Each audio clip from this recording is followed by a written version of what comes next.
ભાવનગરના માણસા રાજવીની ભાજપના સહપ્રવક્તા જયરાજસિંહ સાથે તૂતુ મેમે થઈ હતી। એક કાર્યક્રમમાં સ્ટેજ ઉપર બંને વચ્ચે બોલાચાલી થઈ હતી।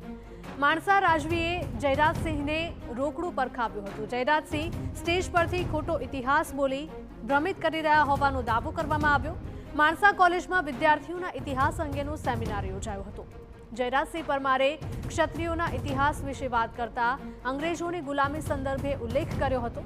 અંગ્રેજોની ગુલામી સંદર્ભે ઉલ્લેખ કરતા માણસા રાજવીએ યુવરાજસિંહના નિવેદન સામે વાંધો ઉઠાવ્યો હતો। સ્ટેજ પર જ જયરાજસિંહને ખોટો ઇતિહાસ કહેતા હોવાનું કહ્યું હતું અને તેમને ટોક્યા હતા। What I'm trying to tell you is talk about the NEP, but don't teach them false history. You are teaching them false history. मैं बता रहा हूं। अब सुनो, 10 मिनट सुनो। Facts right. बाबू 10 मिनट सुनो, आप यही बताओ। ये बताओ। What I'm trying to tell you is talk about the NEP, but don't teach them false history. You are teaching them false history. मैं बता रहा हूं। अब सुनो, 10 मिनट सुनो। Facts right. बाबू 10 मिनट सुनो, आप यही बताओ। મારા પોલિટિકલ એડિટર કિંજલ મિશ્રા જોડાઈ ગયા છે આજ મુદ્દે વધુ વિગતો આપવા માટે। કિંજલ, માણસા રાજવીની ભાજપના સહપ્રવક્તા જયરાજસિંહ સાથે તૂતુ મેનો આ એક્સક્લુઝિવ વિડીયો સામે આવી રહ્યો છે, શું વધારે અપડેટ?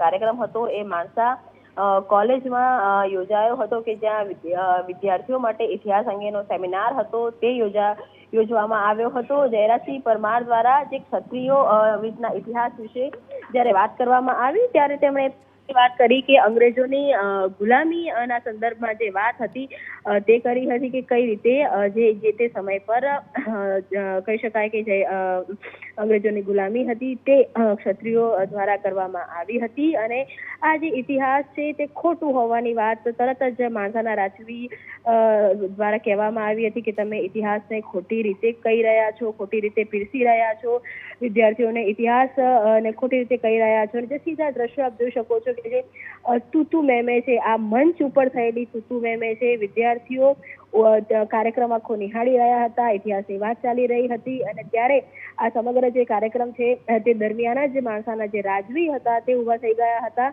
અને જે તૂતુ મેમે હતી તે જોવા મળી હતી અને જેને લઈને જે પણ ત્યાં જેટલા પણ ઓર્ગેનાઇઝર હતા તે પણ ક્ષોભમાં મુકાયા હતા કેમ કે આ બંને મહેમાનોને ઓર્ગેનાઇઝર દ્વારા બોલાવવામાં આવ્યા હતા। ક્ષત્રિય પરિવાર ના બંને જ લોકો છે અને જ્યારે મંચ ઉપરથી જ આ પ્રકારની તૂતુ મેમે થઈ ત્યારે ક્ષોભમાં જે ઓર્ગેનાઇઝર તે પણ મુકાયા હતા। પરંતુ સમગ્ર વાત એ છે કે જયરાજસિંહ દ્વારા જે વાત કરવામાં આવી તે વાતથી વિસંગત હતા હોવાની અથવા તે વાતથી ક્યાંક ને ક્યાંક સહમત ન હોવાની કિંજલ, આપને અટકાવવા માંગીશ તો આપણી સાથે ભાજપના નેતા જયરાજસિંહ પણ જોડાઈ ગયા છે। જયરાજસિંહજી, જે પ્રકારનો વિડીયો સામે આવી રહ્યો છે, શું હતો વિવાદ? ના, કે વિવાદ નહોતો। એક કોલેજનો માણસા કોલેજની અંદર એક કાર્યક્રમ હતો। એ કાર્યક્રમમાં હું મુખ્ય મહેમાન તરીકે હતો। મારી વાત એવી હતી, હું બહુ સ્પષ્ટતા સાથે કહું, એમાં સહેજ પણ નહીં, બહુ સ્પષ્ટતા સાથે બોર્ડલી પ્રામાણિકતાથી અને વર્ડ ટુ વર્ડ વાત કરું। ઓકે, મારી વાત આજે પણ એ છે, પહેલા પણ એ હતી, ભવિષ્યમાં પણ આ રહેશે।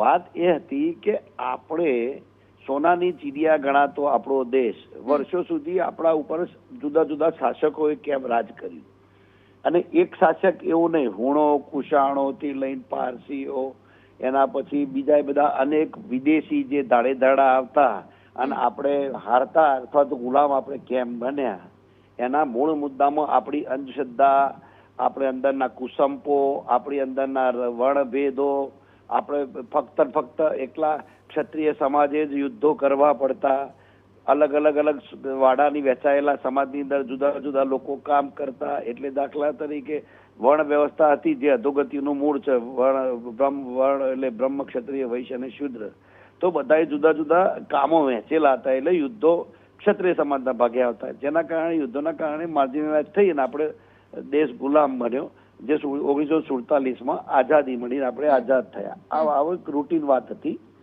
એની અંદર એમને બહુ ક્ષુલ્લક જ્ઞાન હોય એવું મને લાગ્યું। એ વ્યક્તિ થોડુંક એમને માનસિક બી એવું લાગ્યું કે લોકલ બધાએ અમને વાત કરી કે આમાં તમે પડશો નહીં, છતાં મેં તો મારી વાત પકડી જ રાખી હતી. મુદ્દો એ નથી, મુદ્દો એટલો જ છે કે આ આખી વાત ટ્વિસ્ટ કરેલી છે.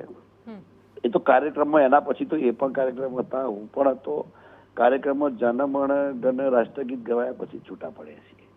એટલે આ એક આપણે સામાન્ય ઘટના, એમનો એવું કહેવાનો હતો કે આપણે ગુલામ હતા જ નહીં. તો પછી આપણા આઝાદીનો ઇતિહાસ ને પછી 15મી ઓગસ્ટે આઝાદ થયા ને બધા મુદ્દો ક્યાં રહ્યો દેશમાં? એમ આપ મારી વાત સમજો છો? જી જી. એટલે તો કે આપણો દેશ ગુલામ હતો જ નહીં, આપણા ઉપર કોઈ શાસન કર્યું જ નથી. હવે મારે એમની જોડે ક્યાં જીભાજોડી કરવી? મુદ્દો આટલો જ હતો.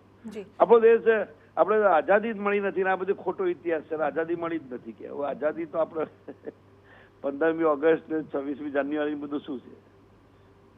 એટલે એમની સાથે ક્યાં જીવાજોડી કરવી એમ. પણ છતાં કાર્યક્રમ તો આખો પૂરો થયો હતો. આટલી વાત હતી પણ એને 30 સુધી લેવામાં આવી છે. જી જી. જયરાજસિંહજી, આપ અમારી સાથે જોડાયા તે બદલ આપનો આભાર.